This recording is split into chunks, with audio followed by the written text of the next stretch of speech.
ایک مسلمان کی پریشانی کی وجوہات میں سے ایک وجہ کہ وہ اللہ کے ساتھ تعلق نہیں بناتا، دعاؤں کا اہتمام نہیں کرتا.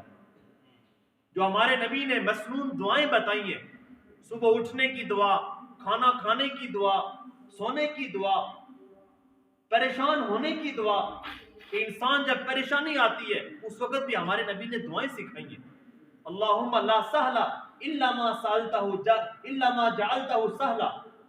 وانت تجعل الحزن سہلا اذا شئت. اے اللہ، کہ جتنی بھی پریشانیاں ہیں ان پریشانیوں کو دور کرنے والی ذات تیری ہے، اور تو جب چاہے کسی پریشانی کو آسانی کر دے اور جب چاہے کسی آسانی کو پریشانی بنا دے. تیرے لیے کوئی مشکل نہیں ہے. لا الہ الا انت سبحانک انی کنت من الظالمین. اے اللہ، معبود تیری ذات ہے، میں تو ظالموں میں سے ہوں. پریشانی کے عالم میں انسان اللہ کی طرف متوجہ ہو، اس کی وجہ سے اللہ اس کی پریشانی کو دور فرما دیتے ہیں، اس کی اس بے چینی کو دور کر دیتے ہیں. تو ہمارے نبی نے جو دعائیں ہمیں سکھلائی ہیں، بازار جانے کی دعا، گھر سے نکلنے کی دعا، گھر میں داخل ہونے کی دعا، آئینہ دیکھنے کی دعا، دودھ پینے کی دعا، ہر موقع کی مناسبت سے ہمارے نبی نے ہمیں دعائیں سکھائی ہیں. اگر انسان ان دعاؤں کو یاد کر کے اپنی زندگی کا معمول بنا لے، اس کی برکت سے اللہ اس کی پریشانیوں کو اور اللہ تعالیٰ اس کے مسائل کو دور فرما دیں گے. اسی طرح انسان کی پریشانیوں میں سے ایک بڑی وجہ کہ جو شخص قرآن مجید پڑھتا تو ہے لیکن قرآن مجید کا مفہوم نہیں سمجھتا، اس کو ترجمے کے ساتھ نہیں پڑھتا، اس کی وجہ سے بھی انسان کا دل بے چین ہوتا ہے. قرآن مجید اللہ کی جو کتاب ہے، جو کلام اللہ ہے، وہ ہمارے لیے عملی کتاب ہے، پریکٹیکل بک ہے. وہ صرف یہ نہیں کہ ثواب کے لیے یا دم درود کے لیے، نہ، یہ کمپلیٹ کوڈ آف لائف ہے، انسان کی پوری زندگی کے لیے ضابطہ حیات ہے کہ انسان اسے اپنی زندگی میں لا کر تو دکھائے. جس طرح وہ ڈاکٹر علامہ اقبال نے فرمایا تھا کہ وہ معزز تھے زمانے میں مسلمان ہو کر اور ہم خاوار ہوئے تاریخ قرآن ہو کر، کہ قرآن کو ہم نے چھوڑ لیا، اپنی زندگیوں سے نکال دیا. اس کی وجہ سے مسلمان آج بستیوں کے اندر چلا گیا، پریشانیوں کے عالم کے اندر چلا گیا. تو قرآن مجید پڑھتے تو ہیں لیکن اس کے اندر غور و فکر نہیں کرتے، اس کے اندر تدبر نہیں کرتے. حالانکہ اگر کوئی شخص پوچھے جی سب سے بڑا اچھا وظیفہ کون سا ہے، تو اسے سب سے بڑا وظیفہ بتایا جاتا ہے کہ سب سے بہترین وظیفہ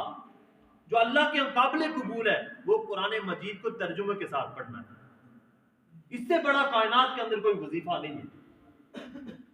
اس سے بڑا کوئی کائنات کے اندر کوئی مؤثر ترین دم نہیں ہے.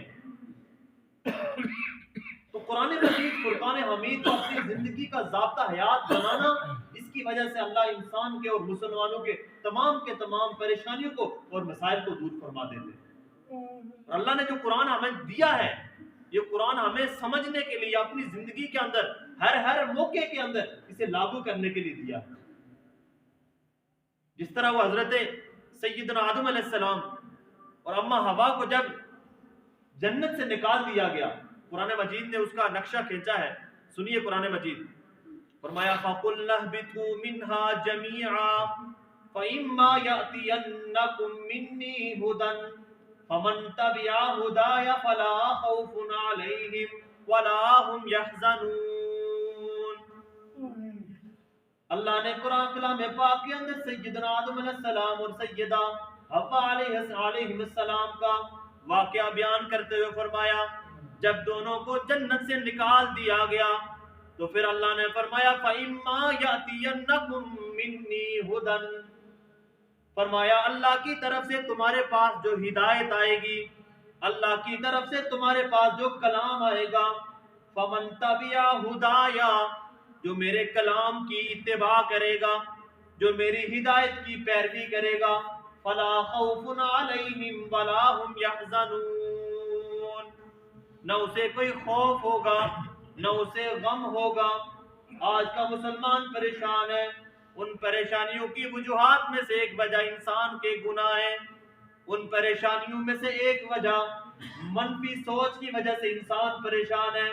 ان پریشانیوں میں سے ایک وجہ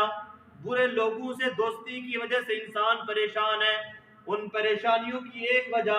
اللہ کے نبی نے مجھے آپ کو جو مسنون دعائیں سکھائی ہیں ان دعاؤں کو اپنی زندگی میں لاگو نہ کرنا، اس کی وجہ سے آج انسان پریشان ہے، اور ان پریشانیوں میں سے ایک وجہ اللہ کے قرآن کو ترجمے کے ساتھ نہ پڑھنا، اس کی وجہ سے آج کل انسان پریشان ہے۔ تو انسان کو اللہ رب العزت نے جو پریشانیاں دی، جو آزمائشیں دی، وہ بھی اللہ نے انسان کی درجات بلند کرنے کے لیے، اسے اونچے مقام پر لے جانے کے لیے کہ انسان آزمائشوں کے اوپر صبر کرے اور پھر اللہ تعالیٰ اسے درجات سے نوازے۔ اسی طرح آج کا مسلمان جو پریشان ہے، ان پریشانیوں کی وجوہات میں سے ایک وجہ